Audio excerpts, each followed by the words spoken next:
This episode brought to you by Progressive Insurance. Do you ever find yourself playing the budgeting game?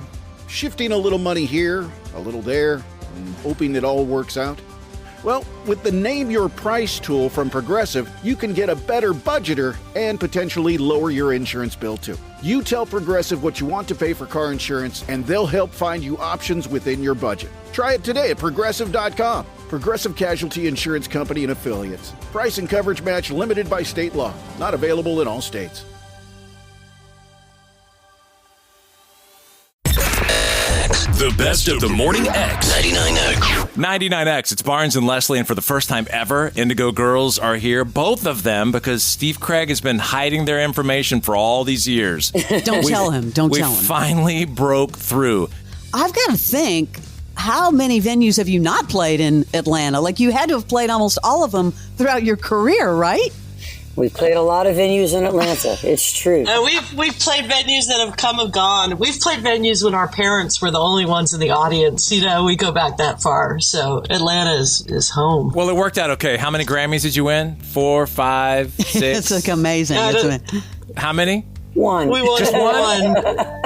You've been renominated, though, for several. Yeah. Okay. Yeah, we got a lot of nominations and we won one. Well, that's all you need. You got the one. Yeah, you're we're good. fine. We're fine. I'm really excited and can't wait to see this documentary. It's Only Life After All. Yes. Love the title. Can you kind of walk us through how this happened and how long had you worked on this documentary? Was it years in the making? We have a friend from Atlanta, Kathleen Horan. She introduced us to the director, who's Alexandria Bombach, who did an incredible job with the film. And Alexandria, we saw a film of hers called On Her Shoulders, which really impressed us. And so we knew that she was high caliber director, good creative person. And we didn't really want a film made about us. So we met with her and she asked us if she could do this. And we said, well, you can do it as long as it's not about us. So we laughed about that. And but we really wanted her to capture the power of our community, which has brought us to life and held us all these years and keeps holding us. And so she, with her crew, came out on the road with us and we mic'd us up and she filmed us. And it happened over the pandemic, so it was like a period of 3 to 4 years. She ended up, Amy, how many hours did she edit? Because Amy had treasure troves of footage. Amy's dad was a fantastic documentarian, and so Amy has the same thread in her, and she had all these cassette tapes of us in high school, and she provided that for Alexandria. I think she had 3,000 hours, 1,000 hours of... I think 10,000 hours. 10,000 hours? Wow. Of archives. But she spent 3 years on it, so it was... down in the editing room. I mean, they followed us on the road, though, and did a lot of footage. They did a lot of interviews with us, or one kind of really long one, and then on the road they would interview us some.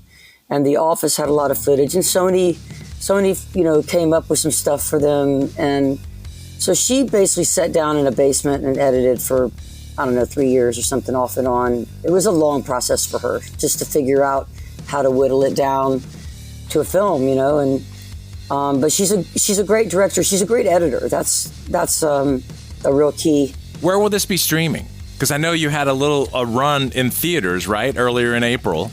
Yeah. Where now? Yeah. When will we see it? I don't know. I think it's got to finish its run. Okay. And then it'll start streaming. Oh God, I can't even remember. Is it Netflix? I can't remember. Yeah, it's soon. What a great snapshot, though. You've made your career all about other people and all about other groups and using your platform to speak up for them. So I love that your ground rules were that it can't be about us.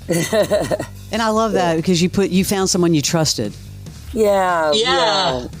We didn't know what the film was going to end up being like. We had no idea. We were just answering questions and going with the flow. And she put it together. Because once the filmmaker, it's not our baby at all. We really had nothing to do with it. Actually, after everything was said and done, it's all in her hands, So she did a fantastic job, and we're just, we have a lot of respect for her as a filmmaker, and we're thankful that it got made, honestly.